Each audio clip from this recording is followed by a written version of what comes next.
Welcome back to Data and Context. I'm Allie Barefoot with Cotality.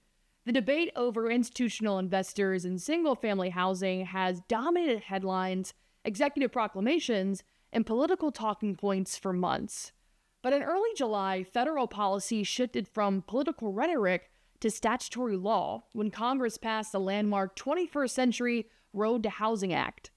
Before pen was ever put to paper to make anything official, major portfolio owners had already begun pulling back on acquisitions and anticipation.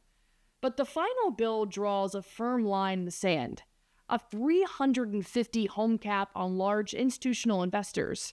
Yet, key details, like the proposed 7-year mandatory home disposal rule, was cut from the final text. So what does this mean for housing stock, corporate strategies, and property data? To help us look past the headlines, I'm joined today by Russell McIntyre, Cotality's public policy and industry relations principal. Let's put the data into context. Russell, thank you so much for joining me back on Data and Context. Yeah, thanks so much for having me back, Allie. Yeah, let's start kind of setting the stage here, talking about the 21st Century Road to Housing Act. Months before this act actually officially became law, executive announcements were already targeting institutional buyers. But Cotality data shows that it was one particular announcement that got investors to kind of react. Can you talk a little bit about what made President Trump's January announcement different from previous efforts to curb institutional buying? Yeah, absolutely. So, a lot of the previous attempts to curb this home buying from institutional investors really started about 4 to 5 years ago, coming out of the pandemic. And you saw this at both the state and federal level. So, at the state level, you saw some moderate success with what are called first look programs. These are policies that mandate, when a home goes into foreclosure, the individual owner occupants or local nonprofits are given like a 30 to 45-day window to bid on the property before it can be sold to an institutional investor. And these were somewhat effective locally, but large investors were still able to bypass these rules just by purchasing non-foreclosed homes directly off the MLS market or buying up larger portfolios. So some limited success there. And then at the federal level, over the past several years, we saw several legislative attempts initiated by Congress, and they struggled for a variety of reasons. I think politically, they were introduced in a divided Congress, which these days makes legislation much more difficult to pass.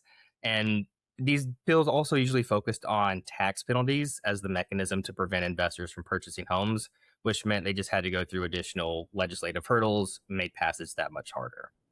This announcement was different in that it directly targeted the federal financial backing by restricting federal programs from insuring or guaranteeing or securitizing any single family home sales to large institutional investors. So instead of facing a potential tax on the back end, investors have to face a lack of financing on the front end now. And that makes things difficult for them because they frequently rely on government sponsored enterprises like Fannie Mae and Freddie Mac to bundle, securitize, guarantee their debt.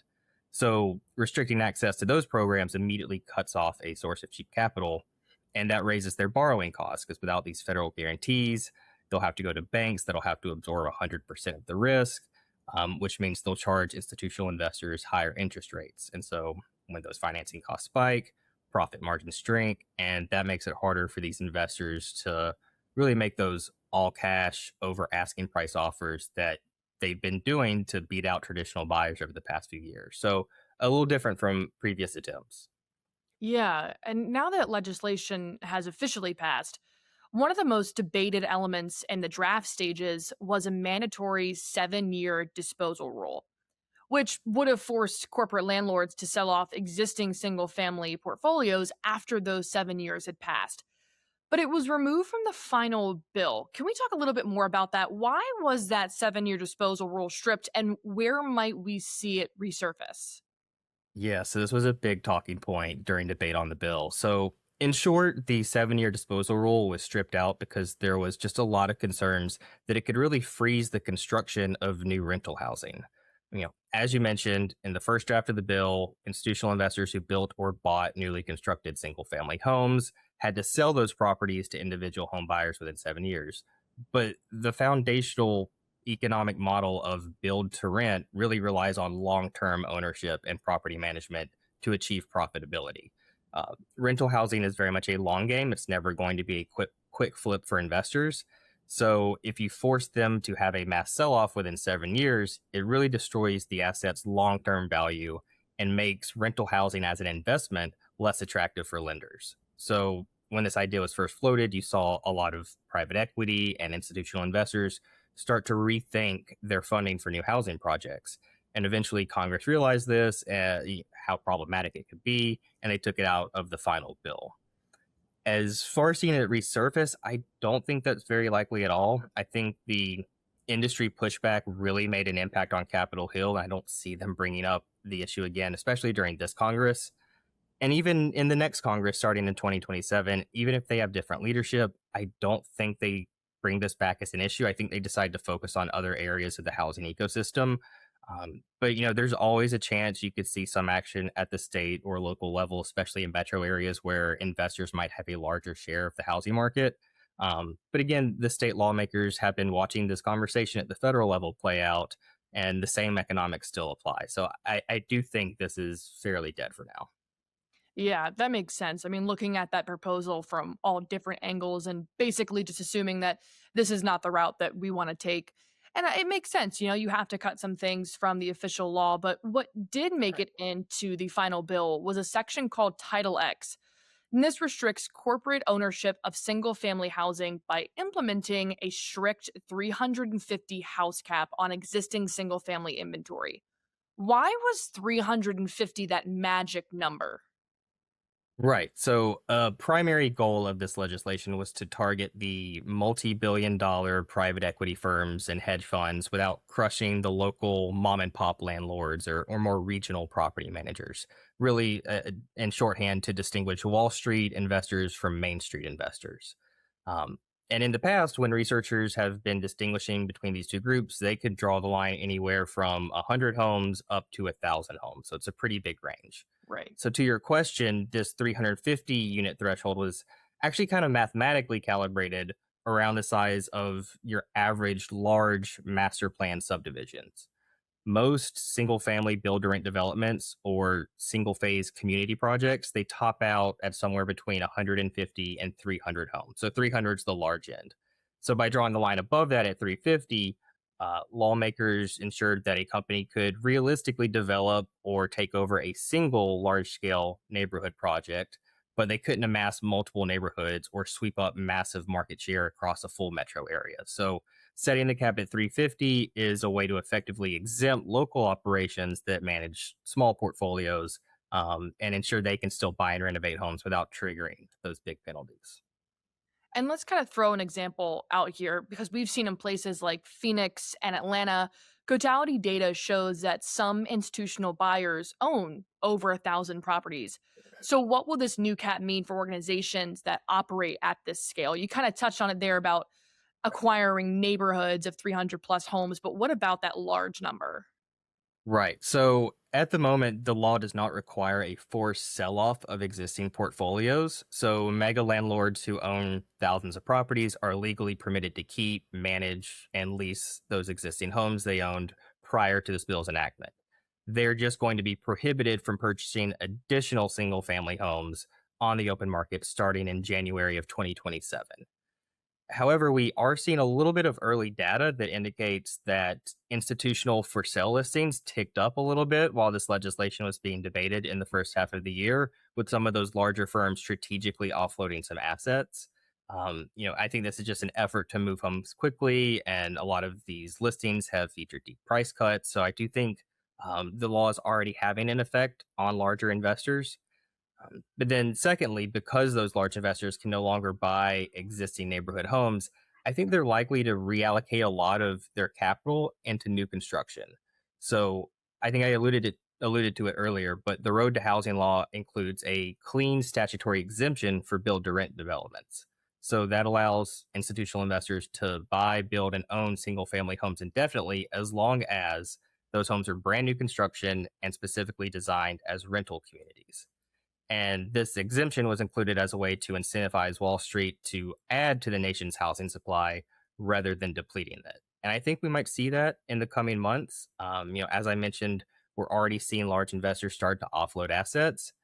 I would expect that those investors would take the funds generated from those sales and invest them into financing, building, and managing newly built communities from the ground up rather than trying to purchase existing portfolios.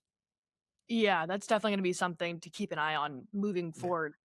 And are there really any other provisions that were in the draft language for this bill that were taken out, but you expect to return in a different form, kind of?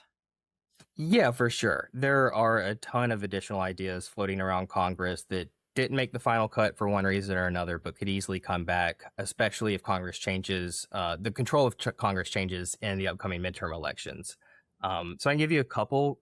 First off, we've been talking about institutional investors. So starting there was a one provision dropped from the bill, which would have provided renters with a right of first refusal. In short, this requirement says that if an institutional investor landlord decides to sell a single family home, the current tenant or affordable housing nonprofit would have a 30 to 45-day window to purchase that home before it gets listed on the open market, which kind of fits in with the larger narrative of reducing the supply of homes owned by large institutional investors. This was removed from the bill, final version of the bill, mainly due to operational concerns. Opponents were thinking it might create a bureaucratic kind of drag in the market, slow down transactions overall, make it more difficult to underwrite some of those long-term real estate loans. However, those are operational issues, and I think theoretically could be worked out if this concept were to receive more attention in the next Congress. So, one issue to keep an eye on. Another issue I'd keep an eye on that was taken out of the final bill was a provision that would have provided direct down payment assistance to first generation buyers. So, specifically, low and moderate income first gen home buyers. And it was taken out really because some argued it could overstimulate demand and maybe further increase home prices. However, I think, if we see individual buyers still struggling with high interest rates, maybe this time next year, I think this is something that could return. And again, the details would need to be worked out, and those details change depending on who controls Congress next year. But another issue I definitely could see coming back up. Yeah, Russell, this has been super eye opening so far. And I only have one more question here for you, and that's kind of looking ahead. The national housing shortfall, it does remain a massive headwind for a lot of home buyers. So, do you expect market forces and private sector innovation to start closing that inventory gap, or will structural supply constraints keep it wide open for the foreseeable future? Yeah, I'm optimistic that these reforms will slowly start to close that inventory gap, especially in certain metro areas that might be experiencing acute shortages of housing. However, I do think there's still a lot of work to be done nationwide. And I'll just close with I think one of the more impactful aspects of this legislation, I think, is that the federal government is going to start providing a list of best practices and frameworks to help local governments enact zoning reforms, land use reforms, that kind of thing.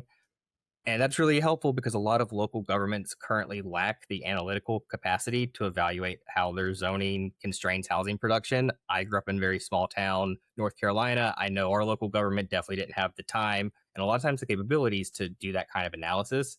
So, by the federal government coming in and providing those land use frameworks and best practices, HUD can set some benchmarks and some standards that communities can use to assess themselves.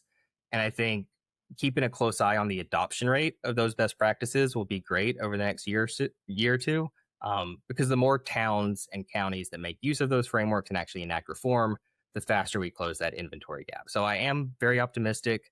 I think the more places that enact those zoning reforms, the better, and that is what's really going to move the needle on this housing shortfall. Yeah, you've given me a lot to think about here in this short period of time, Russell. Thank you so much for breaking down all of that legislation and, because just understanding the bill from a more personal standpoint really, really helps. So thank you again, Russell, for sitting down with me and talking about this. Of course, thanks for having me on, Allie. Yeah. Thank you again to Russell McIntyre for joining me here on Data and Context, and thank you so much for listening.